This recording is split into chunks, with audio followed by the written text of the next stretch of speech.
Bienvenidos a todos. A través de las posibilidades que nos da la tecnología, les presentamos a ustedes este curso taller a distancia en aprendizaje basado en problemas y autonomía dentro del proceso de aprendizaje.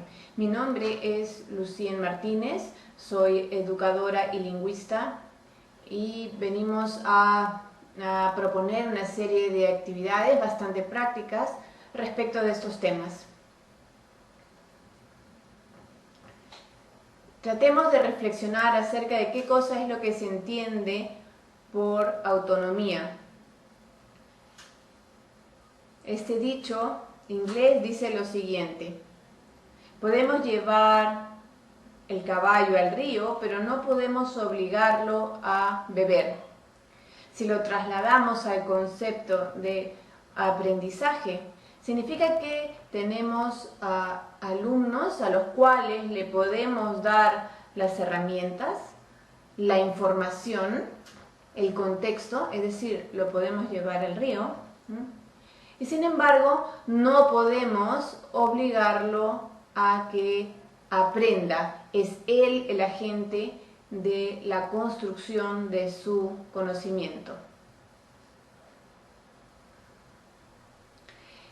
Si tratamos de definir cuáles son las características de un alumno responsable, podemos pensar en varias, ¿no? Hemos hecho una lista de 4, ¿no? El que presta atención, el que sigue instrucciones, el que cumple con sus tareas, el que es diligente y obediente. Charles y Szabó son estudiosos del tema de la autonomía en el salón de clase. Ellos se centraron sobre todo en el aprendizaje de segundas lenguas. Las siguientes citas las seleccioné porque parecían que trataban puntos importantes respecto del tema de la autonomía, ¿no? Ellos definen a los alumnos responsables como los que aceptan la idea de que sus esfuerzos son cruciales para progresar en su aprendizaje y actúan en ese sentido. Es decir, saben que tienen que esforzarse, si no, no van a conseguir lo que quieren, que es aprender. No van a lograr los objetivos académicos. Son responsables los que están dispuestos a cooperar con el profesor y con los otros miembros del grupo, ¿no? Con un propósito común que es el cumplir con los objetivos, el aprender. Aquí se destaca el tema del trabajo grupal, ¿no? Y de la relación con el profesor, que después conversaremos acerca del trabajo cooperativo. Y se puede decir que los alumnos responsables monitorean su progreso conscientemente y hacen un esfuerzo para emplear las oportunidades existentes en su beneficio, incluyendo las actividades en el aula y las tareas.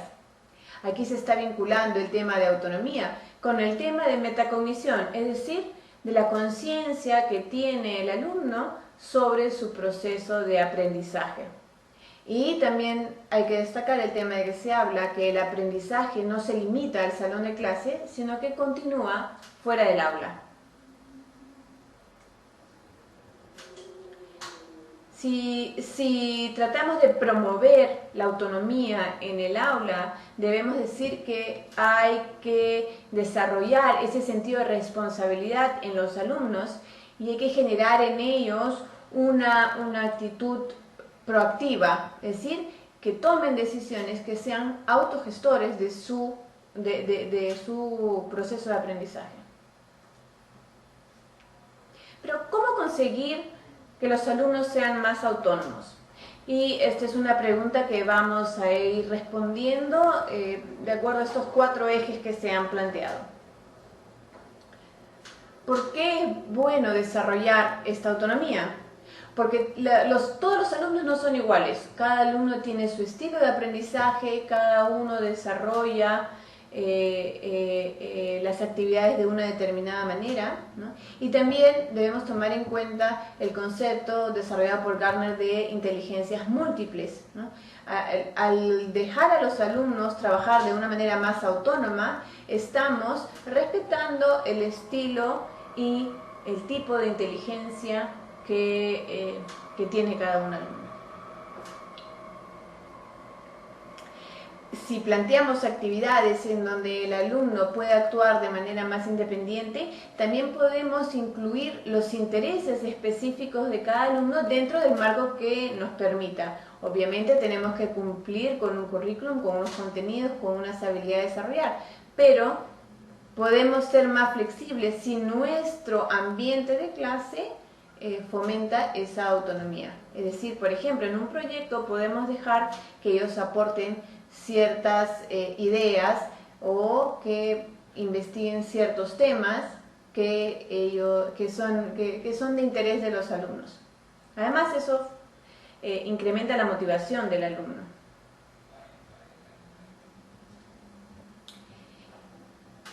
Podemos tener ciertos problemas con los alumnos respecto de la implementación de un aula más autónoma. ¿Por qué? Porque los alumnos no están acostumbrados con actuar más independiente. Hay alumnos que son más inseguros, ¿no? Entonces ellos tienden a apoyarse en la figura del profesor.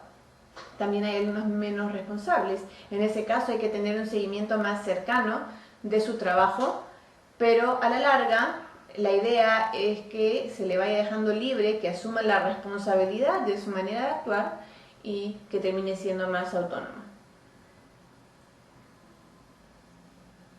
También pueden haber restricciones externas, ¿no? Como las impuestas por el centro de estudios, y hay que respetar cuáles son las normas del colegio, ¿no?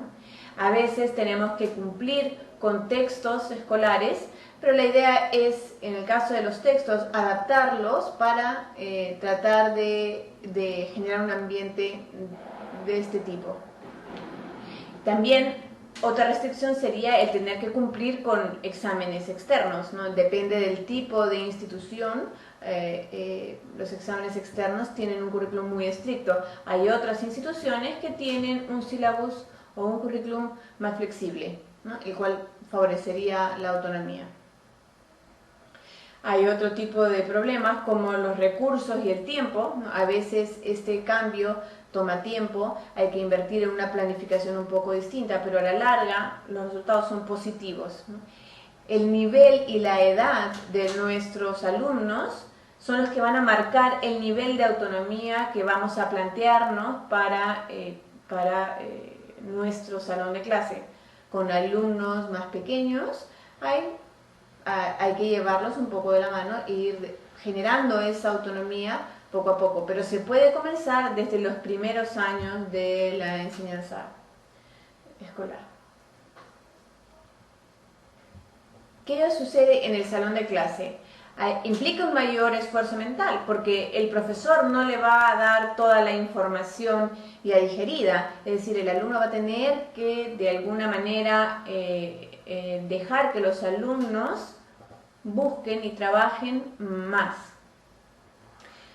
El profesor va a dejar de ser el profesor parado delante de la clase o en su carpeta para ser el que monitoree los trabajos en pequeños grupos de los alumnos. Se va a incentivar que se trabaje más en parejas o en pequeños grupos. Se busca que se desarrollen más proyectos. Esto implica una planificación distinta, pero dentro del proyecto podemos tratar de incluir la cantidad de temas que sean necesarios para cumplir con la planificación del colegio. El concepto de evaluación también va a cambiar ligeramente. Vamos a tratar de incentivar la autoevaluación, que implica un proceso de reflexión del alumno sobre sus trabajos, y la corrección entre pares con algunos estándares establecidos. Por ejemplo, el uso de rúbricas, o decir respecto de un borrador de un trabajo, di 3 cosas buenas de este trabajo y luego escríbele sugerencias, ¿no? Entonces le damos las pautas e incentivamos que entre los alumnos se desarrolle una reflexión sobre su propio trabajo. El uso de tutorías implica un espacio entre profesor y alumno para reflexionar sobre el proceso de aprendizaje. Así el profesor logra conocer más al alumno, darle pautas para lograr los objetivos que se quieren. Las herramientas como internet, enciclopedias, diccionarios y softwares específicos también ayudan a generar más autonomía. ¿Por qué?